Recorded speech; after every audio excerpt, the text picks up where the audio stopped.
Right, so welcome everyone to the Polaris Centre Digital Marketing Workshop, making the most of Google My Business. Now, everything that I talk about in this presentation is stuff that I have used in my own business.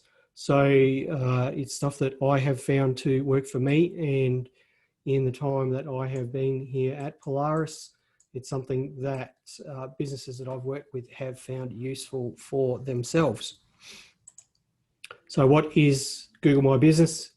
Got a few screenshots there. It's probably something that you have seen many times before, but for a lot of people, they're not necessarily aware of what it is. A lot of people call it Google Maps because when you do what's called a local business search, you will get shown a Google map along with some business details below that. There are some of us that actually go straight to Google Maps and do searches on there directly. Whatever way you do it, what you're seeing on the screen there is on the left-hand side, the computer version of Google My Business. In the center there, you're seeing the mobile version. And on the right-hand side, you're seeing the Google Maps version. All of those display information about businesses that are in reasonably close proximity to where the person is performing the search. Now, it's just worth having a look at some of the information that's available in people's Google business listings. So you get a general idea of what the business does. So apologies to the Boat Deck Cafe for picking on them here. On the left-hand side there, you get a description of what the business does along with an image. The second image there is of the reviews of the business. Why are reviews an important thing? Somewhere north of 80% of people trust online reviews as much as they trust personal recommendations. So Google My Business is a great place to have people leave good reviews for you, and it's a terrible place to have people leave bad reviews for you because people look at these things all the time. The third screenshot there gives an idea of the sorts of products and services that the Boat Deck Cafe might offer. And then the final screenshot there gives you particular details about the sorts of facilities and things like that, you know, wheelchair entry, whether it's a female-led business, all of those sorts of things. So it is actually quite a detailed description of what your business does. So before we get started, it's worth just covering off on a little bit of terminology. And the first one there is what's called a local business search. What's a local business search? It is a Google search that results in the display of Google My Business listings or Google Map listings. That's what a local business search is. What triggers a local business search? Generally, it's a search for a product or a service or a business. So a local business search is a special subset of Google searches. Google Maps, that's the mapping provision service that Android phones have set on by default and that about 60% of Apple phones have set. Okay, so if you are navigating around using the GPS and the direction service on your phone, then in most cases that will be using Google Maps, and it will display businesses that are nearby where you are. You can use voice search to find businesses nearby where you are. I need a cup of coffee near me, for example. What's a direct search? A direct search is a Google search that is direct for a particular business. So for my business, the Purple Penny, about 25 or 30% of the Google business searches that land on our Google business listing are direct searches, people that are searching for our business directly or for our address, asking for directions to us. And then there's this thing called a discovery search. And a discovery search is someone who is searching for perhaps a product that you sell or a particular category of products that you sell or a particular category of services or a particular brand. Okay, so you can show up in branded searches because you mention in your Google business listing or perhaps on your website that you sell products of that brand. So what is it? It's Google's free business listing service, and it is It is completely free. It's available to any business to have a listing. It appears in these local business searches. These listings appear on Google Maps. They are included in what's called the Google Maps API. So people can license the data that comes from Google Maps and display that in other applications such as navigation apps or tourism apps or local business apps. And that information will appear in those apps or perhaps on those websites. It gives customers information about your business, information that you supply, and also information that your customers can supply. So this is important to understand. You can set up this Google business listing initially and you largely control the content that is there. But as time goes by, your customers can actually add content to your listing, such as descriptions, such as reviews, such as photos. They can even suggest changes to things such as opening hours and phone numbers and things like that if they believe that that has changed, or even your opening hours. If they know that you're not open on Christmas Day, they can suggest changes to the listing and adjust that listing. It also allows customers to communicate with you. How can they do that? Two ways. They can send you a message through your Google My Business listing, or they can ask you questions through that Google My Business listing. Okay, so this is a way that people will communicate with you. And I say will. This week we've had 4 questions come through in our Google My Business listing, and they can only be answered on the phone. So there are things that you get notified of immediately and things that you have to address via the Google My Business app on your phone.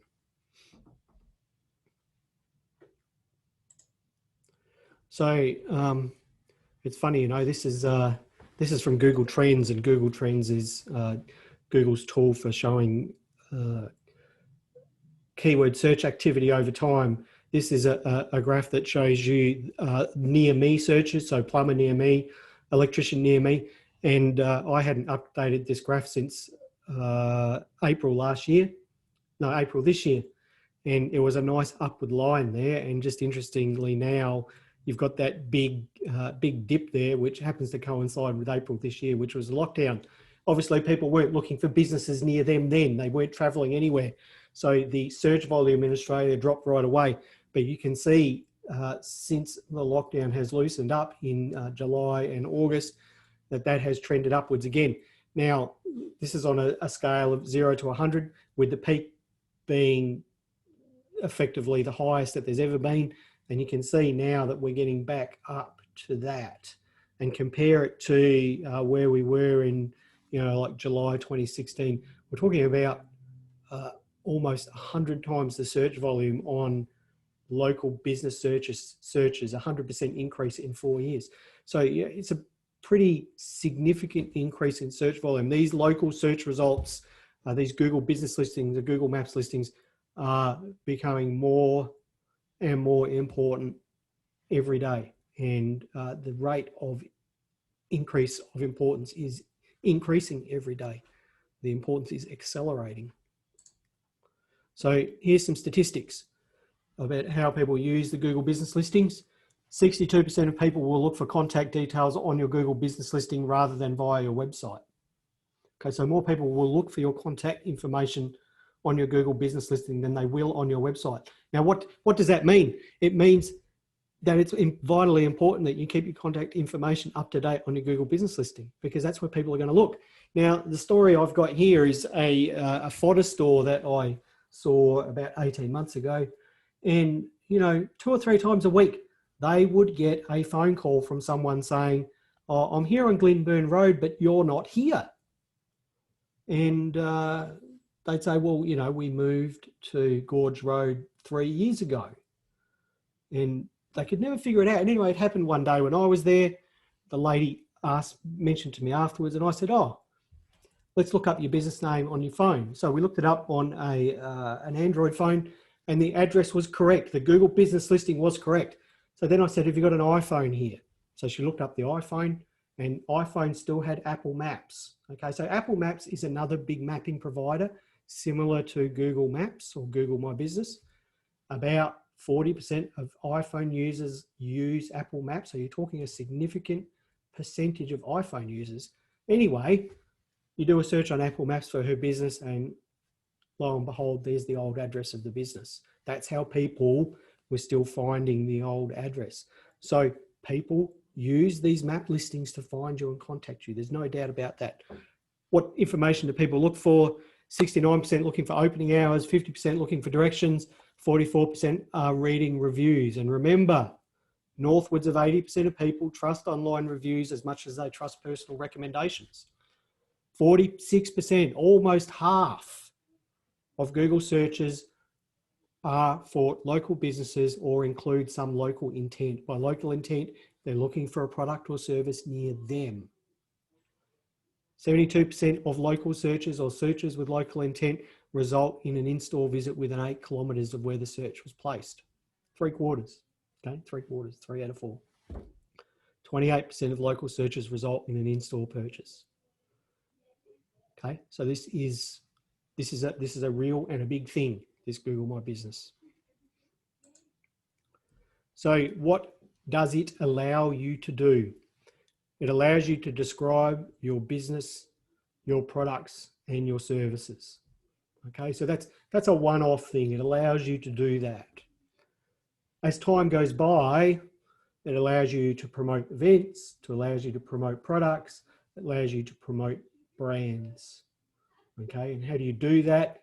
You do that via these things called status updates. So this Google My Business listing is not a static thing. It is almost, if you like, another social media channel. It's something that needs to be managed in the same way that your Facebook or Insta or whatever that is needs managing. Now, does it need the same level of effort or the same volume of activity as those other social media channels? No, not really. Most people could manage their Google My Business listing in 5 or 10 minutes a week, but it does need regular updating and regular checking. It allows you to upload images. Now, why would you want to upload images? Image searches are becoming a bigger and bigger part of searches every day. So people aren't just searching for text-based information anymore. They're searching for images. You having images on your Google business listing, properly named images, images that are taken in certain locations. And what do I mean? I mean, when I upload an image to my Google business listing from my phone, Google records the GPS information from that as an uploading. If I've got a customer in store that's taking a picture of a product, that GPS information gets uploaded with the image. Okay, so image searches are becoming more and more important. We get tens of thousands of image hits per month on our Google business listing. It also provides you with a pretty good set of analytics that allow you to understand how people are finding your listing and how they're interacting with it.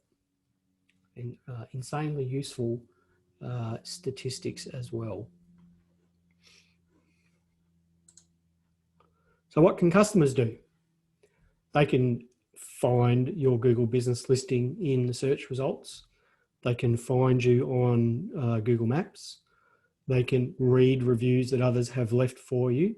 They can leave reviews. They can post images to your Google business listing.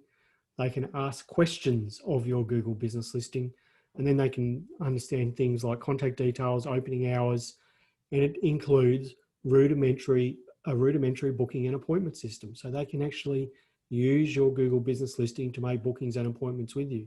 Additionally, they can drill down into your website. They can drill down into your social media. If you're an accommodation or food-based business, then they'll have opportunities to go and visit you via accommodation portals or food portals, booking.com or TripAdvisor and things like that. So it becomes this hub of information about your business. And as I said at the beginning, often people glean more information from your Google business listing than they do from your website. Lots of them will not even end up on your website. They'll read everything that they need to know from your Google business listing. So, what am I getting at here? I'm getting at that this thing is important. It's a big thing. Okay, it's a big thing.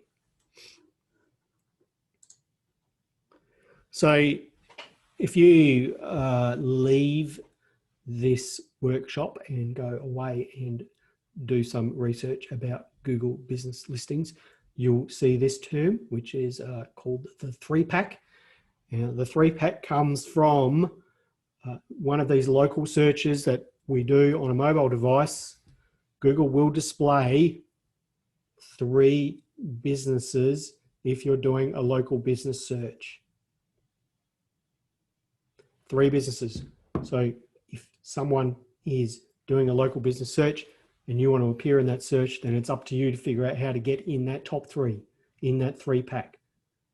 Like most listed search results, about 85% of people never go past the first 3 results. Never go past the first 3 results. You want to be in the top 3 in this 3-pack. How do you get there? You can appear there organically. We'll talk about how to improve your organic listing after this, or you can pay with Google Ads. So Google Ads, those of you who know what Google Ads is, it's Google's advertising service. It's a pay-per-click service, and it includes extensions that allow you to boost your Google My Business ranking. For some businesses, it's a very cost-effective way of using Google Ads as well. Very cost-effective. How do you get a listing? You go to that URL, business.google.com. You'll either need to create a new listing or claim an existing listing. There has been numerous times since I've been here where a listing for a business exists, and I have held the hand of that business owner as they have gone through the process of claiming that existing listing. You as business owners need to make sure when you create your Google business listing that you record the login details correctly for that Google business listing, because in a lot of cases, the Google business listing is in the top 3 digital presences that your business can have, the 3 most important. In some regards, it can be as important as your website. For some businesses, it can be as important as your website. So how do you make sure that those login details are secure? You have a central Google account for your business that is in control of the Google business listing. And then you can add other users to the Google business listing. You can add perhaps your own personal Google account and then a key employee or a spouse or a trusted advisor or something like that, so that if you do lose control of the Google account, then you've got a way of getting the business listing back through some other Google account. So we go to business.google.com, we sign in with our business Google account, we create a new listing or we claim an existing listing. You put in, to get started, a very small amount of information. Your business name, you have to put the business name there, okay? Do not game the system. Don't, if you're Smith Brothers Plumbing, call yourself Smith Brothers Plumbing. Don't call yourself Adelaide Plumbers or Modbury Plumbers or Smith Brothers Plumbing in Modbury or whatever that happens to be. Use the business name. Google will get you if you try to game the system. What do I mean by get you? They'll suspend the listing. So don't game it. To get the thing set up initially, the business name, the address, phone number, website, business category. Each business listing can have up to 3 categories. Once you've entered sort of a base set of information, Google then requires you to verify the listing. Why does it require you to verify the listing? Because they want to make sure that each business listed in their listing service is actually a real business, and that people aren't just spinning up new listings in attempt to gather all of the traffic, all of the local business traffic. So how do they verify the listing? In Australia, primarily, they'll send you a physical postcard. They will send you a paper postcard via the post with a verification code on it that you will then have to enter into the Google business listing. In some cases in Australia, you may get a phone call, and in some very few cases, you may be able to verify it by email. Some simple tips for setting up the listing effectively. You need what's called consistency of NAP. NAP or NAP, name, address, and phone number. Google's search engine is just software, okay? It's not an intelligent system. You need to give it every chance to link your Google business listing to your website, to your listing on True Local, to your listing on Facebook, to your listing on LinkedIn, to your listing on Service Seeker, or whatever other portals you happen to be on. You need to give it the opportunity to say that all of these disparate digital footprints all belong to this one business. And if you allow it to do that, you then maximize the potential strength of that Google business listing. How do you allow it to do that? Make sure that your business name is consistent across all platforms. Don't be Smith Brothers Plumbing on one platform, Smith Bros Plumbing on another platform, Smith Brothers on another platform. How is software supposed to know that they're all the same place? Similarly, with your address and phone number, make sure that they are consistent across all platforms. Geographic proximity between your business and the searcher is the primary thing that will make your listing more visible. If Google doesn't understand your address because you've got it listed 3 different ways on 3 different sites, how is it supposed to show your listing effectively? Similarly with phone number. Consistency of NAP, name, address, and phone number across all of your digital platforms. Website, Google Business, Apple Maps, Bing Places for Business, True Local, whatever platforms you happen to be on, 100% consistency. You can create a keyword-rich description for your Google business listing. Why do you want to do this? We talked about a local search being triggered by brands, and we talked about being triggered by categories and products. Now, obviously, there's the category of your Google business listing. I'm a plumber, I'm an electrician, I'm a domestic cleaner, I'm a coin and banknote dealer, whatever that happens to be. Most businesses have different products though. So if you're a sports store, category for the listing is sports store, but in your description, you may well describe that you stock a full range of Adidas shoes. You're then giving Google the opportunity to match your listing with Adidas branded searches.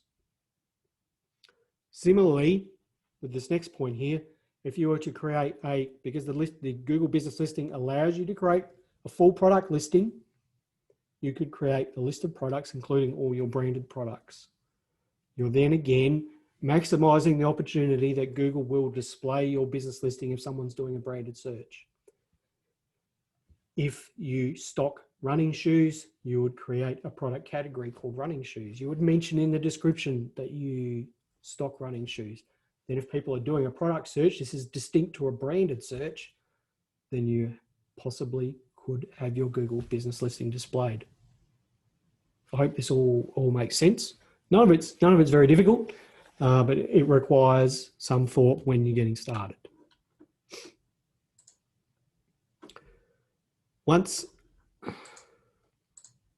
Right. Karen is asking, she's been waiting for her postcard for nearly 2 weeks. Can we contact Google to find out when the postcard will arrive? Karen, in my experience, the postcards will take 2 weeks to 3 months to arrive. I've seen them arrive in 9 days, and I've seen them take 3 months to arrive.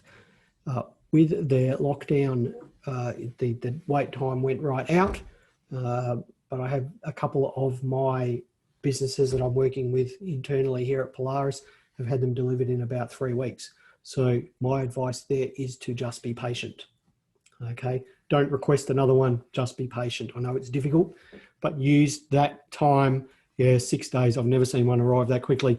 Use that time to flesh out the listing fully, all right, and then just forget about it and get on with something else. Marco's asking, name consistency has to be with handles and username and social platforms, or The name can be customized. I'm talking about the business name here, Marco. From a usage point of view, you want the same handles across all of your social platforms if possible. Just makes it easier for people to find you. I'm not sure that handles on social media will affect the ranking of your Google business listing though. Really what I'm talking about here is business name, consistency of business name. All right. How do you complete the listing? It allows you to upload what's called branded images. So you can upload your logo and you can upload a cover image. Cover image is the image that could be displayed with your Google business listing when people interact with it. I say could because Google doesn't necessarily honor that cover image. It doesn't necessarily honor the logo either. At least if you upload them, you are maximizing your chances that it will be displayed. You can upload product images and brand images along with your product catalog and service catalog. Well worth the effort. You can also upload images of your team.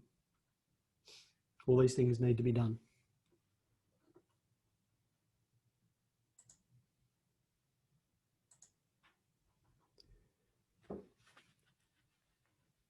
How do you boost the visibility of the listing? Really, the first one. Okay, John's asking a good question here. This is, how do you get negative comments on our business listing? How do you get them deleted? There is an appeal process for unfair reviews, but they need to be genuinely unfair reviews. And the best way I find, I mean, we've had a couple of negative reviews for our business in the last couple of years. There's two ways to mitigate the problems that they can cause. One is be really good at what you do, and you won't really get any. Our negative reviews that we've got are from people that were, I won't say upset, but perhaps not quite mentally stable at the time. And then another person who was just upset because they couldn't get the product they wanted anywhere, and they went and left negative reviews all over the internet for it.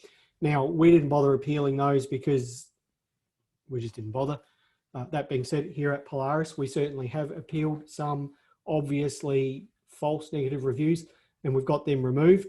But the best way to mitigate the effect of negative reviews is to get a constant stream of positive ones, John. What does that mean? It means A, you do things really well. B, you ask everyone, every person that you deal with, you ask for a positive review. Now, for us, when we do every month, we do a mail out to 20 EDM, out to 20 customers for the month, asking them for reviews. We get about a 10 or 20% response rate on positive reviews. The best way of doing it though is if you get a positive response on the phone, you get a positive response via email, or you get a positive response via social media. Gee, Mark, thanks for your great feedback. It would be really helpful if you could leave a review for us and give them the review link. We get about 80 or 90% hit rate on that sort of stuff.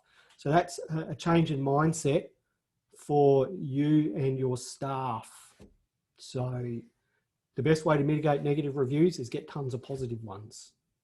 Daniel, I remember quite distinctly talking to Daniel a few years ago about reviews at his place of work, and his attitude is absolutely correct. You just get a lot more positives. That's the way to offset the negatives.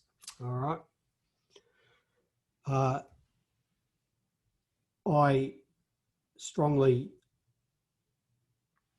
Lots of people don't want to allow online reviews just in case they have a negative review. I think that's cutting off your nose to spite your face, because positive reviews are hugely valuable, hugely valuable, hugely.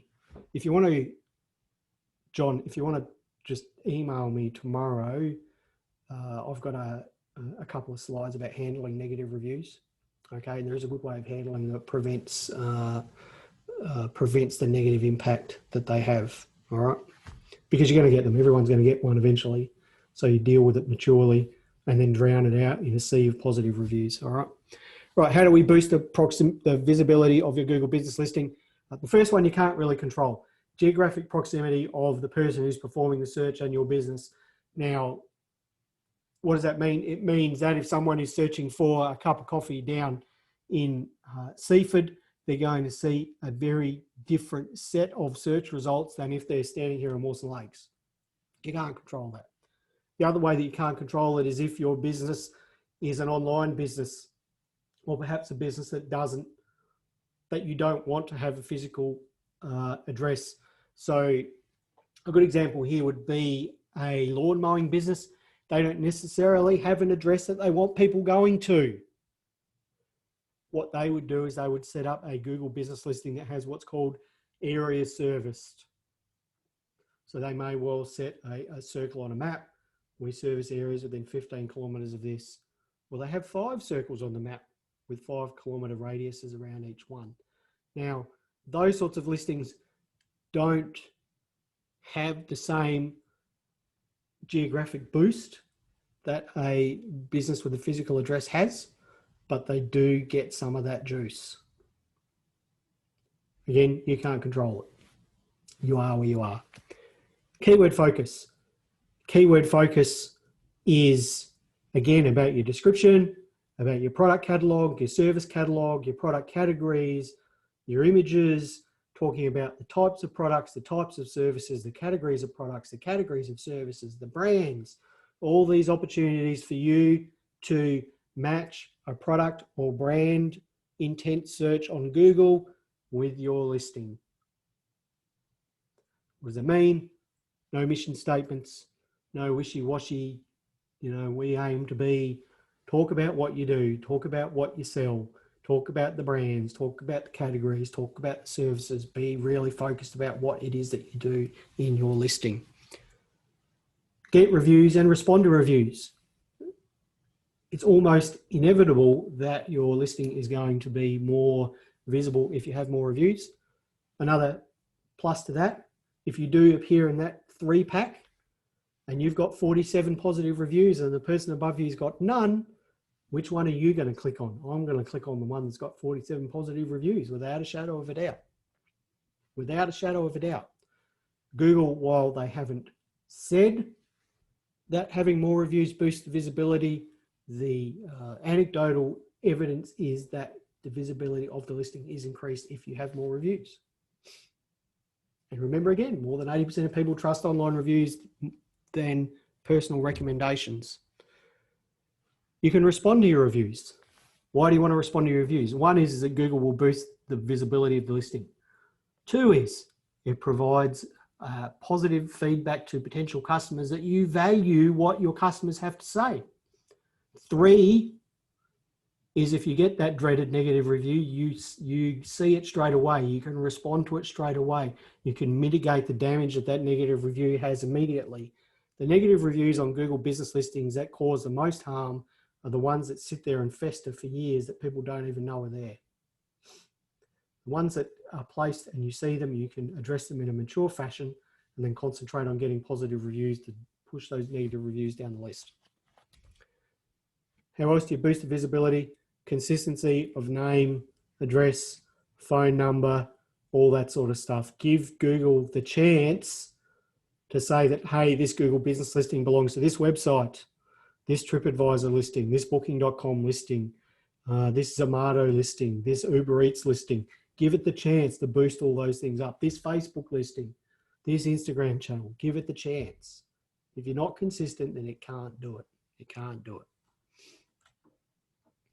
So Karen has just said that she has an online business and she's using her Google business listing to provide an area serviced. And before we had a physical location for our shop, we did exactly the same thing. We had an area service listing and only sold through our website.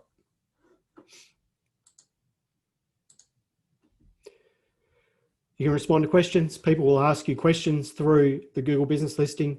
You can use the listing actively. It's not just a set and forget. You use it actively. Post new products. Post status updates about what's going on in the business. Post events that you're hosting. Post offers or sales. those sorts of things. Use it actively. You need to post at least once a week. Why? Google treats the business listing as almost like stories on Instagram or Facebook. Status updates disappear after 7 days. They want you to come back and post updates frequently. Those status updates, sorry, we just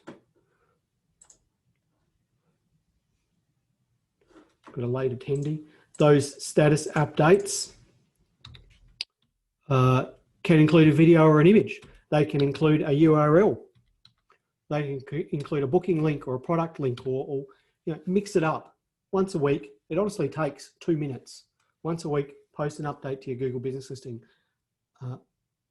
I can't guarantee this, but I worked with an older gentleman last year, and he runs a private investigations firm, and he was paying Yellow Pages still, getting almost no phone calls through Yellow Pages. He came in here, and over a period of 3 meetings, we set up a Google business listing for him and a posting structure for him to post updates to that listing. He had, within 2 months, he was getting more phone calls in a week than what he was getting in 6 months through the Google business listing. People were ringing him through the Google business listing. Here at Polaris, and we've got a pretty good website here at Polaris, but we're in a competitive space. About one third of our organic web traffic comes through our Google business listing. People never get to our website. They never find our website. They find our Google business listing. Okay. And we post to that thing once a month, once a day, once a week without fail. Now, what sort of things can you post? Anything at all. Primarily what we do here at Polaris is we do what's on posts. In my business, we replicate our social media posts. We use our social media posts to, another late attendee. We use our social media posts to generate content for our Google business listing. You can also just upload images and videos. We talked about being discovered in image searches. The way to do that is to upload images and videos to your Google business listing. What sort of images and videos? Again, we just use our social media stuff. We just upload all the images to our Google business listing.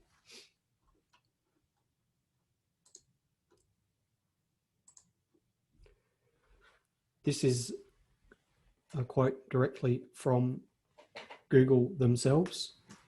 Business listings with photos receive 42% more requests for driving directions to the location from users on Google, and 35% more clicks through to their websites than businesses that don't have photos.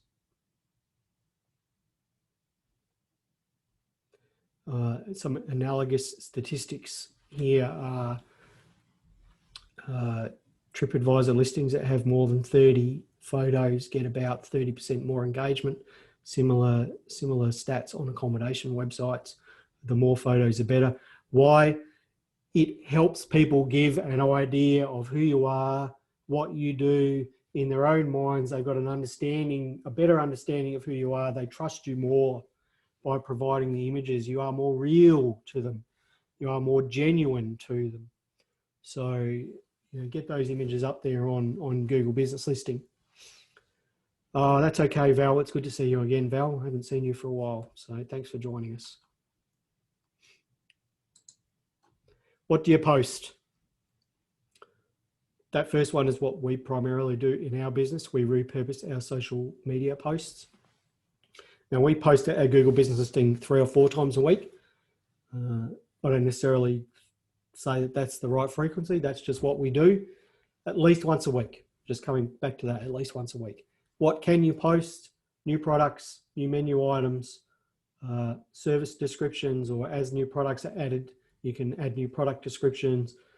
You can link to blog posts. If you're doing content marketing via your website, you can publicize your blog posts via your Google Business Listing. If you're holding events, if you're opening on Saturday or opening on Sunday, you can promote those sorts of things. You can talk about changing opening hours via status updates, anything at all. It honestly doesn't matter. Post up staff photos, post up staff profiles, pictures of your day-to-day activities, pictures of inside and outside the premises. Now, Google is really good at understanding what pictures are inside the business and what pictures are outside the business. You can categorize those things as you upload them to the business listing, but you'd be amazed what Google can deduce from your pictures.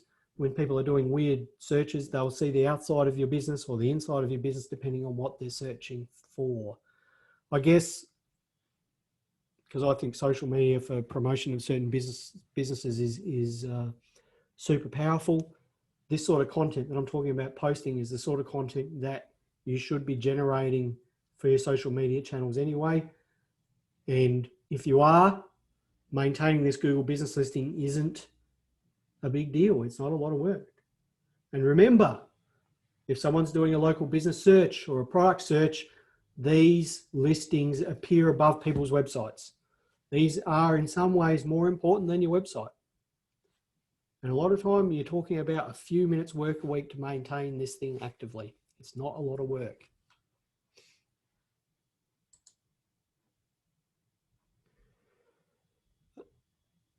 I talked about the analytics that Google offers. So Daniel's saying he uses the reviews from Google as content for our socials too. That's a great tip, Daniel. The reviews that you get on Facebook or TripAdvisor or let me think what else, any of the restaurant portal sites or Instagram or Google My Business, you have a great opportunity to repurpose those words and use them elsewhere. How do you repurpose them? You go and use Canva, which is a really good online graphical composition tool. You retype the words in, you brand them with your own logo and your own color scheme, create a nice image, and then you go and use that on Facebook. Okay. We have here at Polaris, if we get reviews through Facebook, we'll create graphics for them and then put them up as status updates on our Google business, or put them up on the website. Or reviews are great collateral that you can repurpose across multiple platforms. So thanks for sharing that, Daniel. That's a really good tip. Google My Business Insights is the analytics side of Google My Business, and you can see the sorts of stuff that it allows you to do there. But what we'll do is we'll show you the Google My Business analytics of my business, because it's always better to see some real stuff.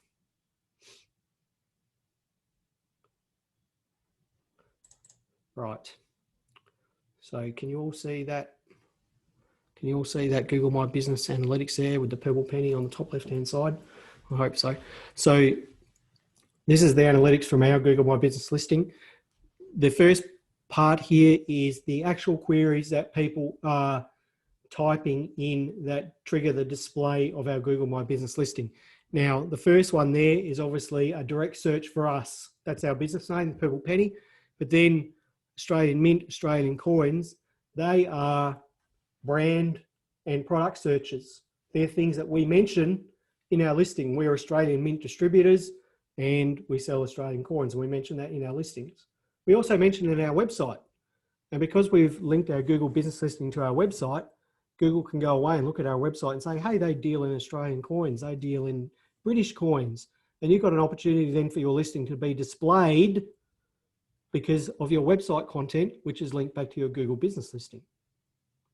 Okay. There are all the search terms that have triggered the display of our website in the last month. So that's all really interesting stuff. And this gives you a bit of a pie chart on the types of searches that have been used to display our listing. The green bar is direct. So that's our brand awareness. That's people that are searching for our business directly, looking for directions. Now, when we first opened the shop 18 months ago, we had none of that, 0. So that's something that's built up over time. Here at the Polaris Centre, to contrast this, about 3/4 of our Google business traffic is from brand searches, people that are, direct searches, people that are looking for the Polaris Centre directly. The blue one there is discovery. So they're people that are looking for coin dealers or banknote dealers or Australian coins or all these sorts of products that are affiliated with us, all the services that we offer. And how does it link up to those? Again, content from our website. We've got a full list of product categories listed on our Google business listing. And then we've got a great big long description that includes all the services and product types that we offer too. And then the final one here, which is just this tiny little yellow slice, is our branded searches. We don't sell many branded products. We're not a sports store, but we do have a few. And I know, if we went and trolled through all of the keywords here, we could probably find out what brands are triggering the appearance of our listing. So where do people view our listing on Google search? The light orange line at the top is people on search. So they're using Google search engine on their phone or their computer or their tablet or whatever it happens to be. The red line is people that are searching on Google Maps. So as you can see there, we've had 19,400 views of our Google business listing in the last month, and about 3/4 of those are on search. And that's fairly typical of the stats that I have seen with other businesses over time. Most people will find your business through a search rather than looking on Google Maps. What do people do from our listing? In the last month, we've had almost 2,000 actions on our Google business listing, and you can see the breakdown of what they've done there. 1,800 of those have visited our website, 80 have requested directions, we've had 68 phone calls and 7 messages. 68 phone calls. We don't advertise our business physically anywhere. So those phone calls, this is a primary way that we get phone calls to our business. All right. I should just say that those results are a bit skewed because there was a big product release at the end of October, and that's what that big spike in the graph there was, people looking for a new release product that we happen to be stocking. And this is a really interesting one that lots of people would find fascinating. This gives you an idea of where people are when they're asking for directions to our business, where they're coming from. It's called the direction heat map. And you can see, obviously we're out in the northern suburbs. The majority of people that are looking for directions to our premises are doing so from the northern suburbs. You can zoom in, get a tighter view of this. You can zoom out. Obviously for businesses like restaurants and cafes and things like that, this can be sort of critically important because that local traffic is of vital importance to, I don't know, I think Daniel McKay, your business, this would be really interesting for you because it would be interesting to know how far people travel to inflatable world. That would be an interesting thing to know. And then this gives us an idea of when the phone calls are coming in, what days of the week are most popular for us. So, this is all statistics. This last one here, popular times. While your phone is in your pocket, Google is tracking you. They know where you are. So, this popular times is actually showing us when people that have a phone in their pocket are in our shop and Google knows that they're there. I don't know if any of you see your Google map timeline at the end of the month, but Google started sending through a map to me every month about where I've traveled each month, what businesses I've visited. This is this. So this is a really interesting thing that tells us, what the most popular times a day, what the most popular days of the week are for our business. It's spooky what people actually, what people information they're giving to Google. And then this last one here is our photo views. So I talked about how many photo views we get. So we get 65,000 photo views a month. It's quite a lot for the number of images that we've got up. So that's Google Analytics. That's the Google My Business Analytics. For me, the types of searches and the location that people are when they're looking for your business are the most important bits of information for me.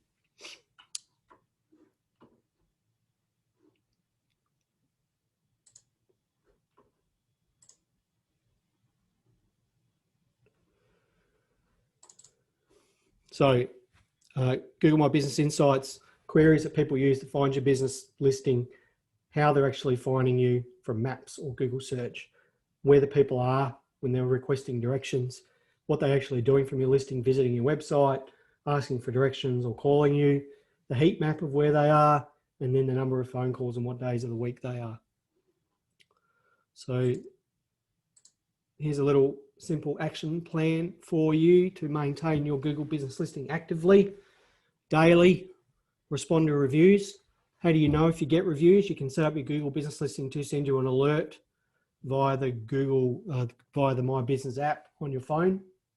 So you'll get an alert whenever someone leaves a review for you. Try to respond to all reviews within 24 hours, positive or negative. Positive ones, keep it short, be thankful. Negative ones, have a pre-written response. Okay, don't argue with people, have a pre-written response. If you want to know what a good pre-written response is, get in touch with me tomorrow and I'll let you know. Answer questions. We don't get a lot of questions, but there are some listings have a lot of questions. So people will ask, are you open this Saturday? Do you have vegan friendly food? All this sort of stuff. So check daily for questions. Again, you can set up a notification to let you know when someone leaves a new question for you. Weekly, post a status update. Might be a new offer, what's new, what's going on. Weekly. Upload images weekly. Every Friday, I go through and every photo we've taken for socials, I just upload it to our Google business listing. It only takes a couple of minutes. Monthly, add any new products or brands that you're offering to your Google business listing. Check your insights data to see how you're going and check your opening hours. Now, why do you check your opening hours? You have an opportunity there to adjust your opening hours for public holidays, upcoming events, Christmas, New Year, all that sort of stuff. So make sure that all that stuff is up to date. Once a month, you can just check all of that. Remember that your posts expire every day, every 7 days. So you need to go back weekly and do a new post. If you don't want to manage it in real time, there are third-party subscription-based services that will allow you to pre-schedule your Google business posts. There's a few of them there that they do have a monthly fee involved with them.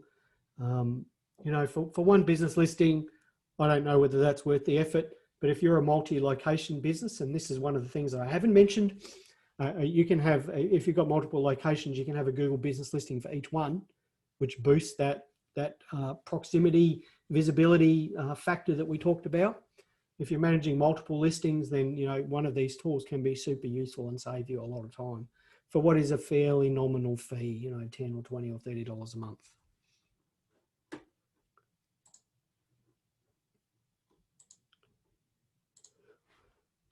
John, you're a bit late, mate. You're an hour late, but welcome anyway. So that's it.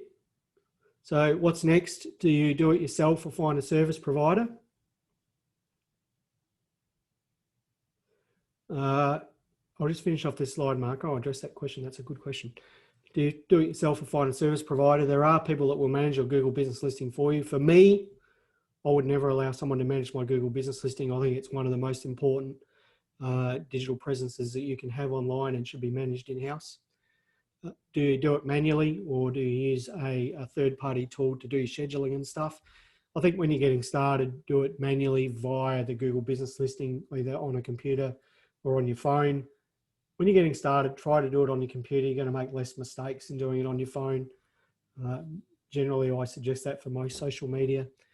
And then, you know, if you just don't know what to do, come and see us and we'll lead you through the process. Most businesses I'm happy to see for an hour free of charge just to get you up and running, get you started. And we also have ongoing coaching and all that sort of stuff. So let's stop sharing the screen. So Marco has asked here about repurposing content. I don't think there's a big problem with repurposing content, Marco, but you know, you can't, I wouldn't use it more than 2 or 3 times a year. And if you're only going to do, if you can't come up with sort of 20 or 30 posts about what you're doing, then, you know, how deep is your business really? So you, for example, with your cubes, you should be, you know, taking photos of the products, the new branding for new customers in use at different customers' premises. This leads me to another thing. You know, if you're taking pictures of it in use at customers' premises, the status post should tell you you know, what that business is, what type of products they offer and where they are, get a suburb name in there as well. You know, once you've got 20 or 30 customers, there's 20 or 30 posts. As you're generating new products, you should be doing posts about those. You'd be doing posts about your travels out and about as you're visiting different businesses. You know, we're developing am I allowed to talk about your product, Marco? Yeah, Marco's doing a cube system for restaurants where people can use their phones to access the restaurant's menu via the internet, so that they don't have to have printed menus that need, you know, hygiene and all that sort of stuff around them. And Marco will maintain the menus online for the restaurants. I think it's a good idea. Usually I don't pass judgment on people's ideas, but I think it's a good idea. So Marco will be talking about on his Google My Business types of businesses, the types of food that they offer, where they are, and all that sort of stuff. And then as you add new products over time, Marco, you should be talking about those as well. It's really not that hard to come up with a new post every week. Okay. Right, so that's the end of the presentation. Now, does anyone out there have any questions for me? I should just say welcome to Helly from Country Getaways. You slipped in without me noticing, so hello, Helly. Has anyone got any questions for me? So feel free to turn on your camera or your microphone and ask any questions you might have. No? Okay, that's easy. Well, thanks everyone for taking part, and I hope you found that useful. I would encourage you to get your Google business listing up if you don't have one. If you do have one, start maintaining it actively. It is honestly, I think, one of the most time and cost effective ways of boosting the visibility of your business online. You don't have to spend anything. It's just a little bit of time. Yeah, Valerie, everyone who has attended, and I've got a list of everyone who's attended, I will email them tomorrow with a copy of the presentation and a link to the YouTube video that I will upload tomorrow. Okay, so don't worry, Valerie, I know you came late, but you'll get to see what happened, all right? So I'll just stop the recording there.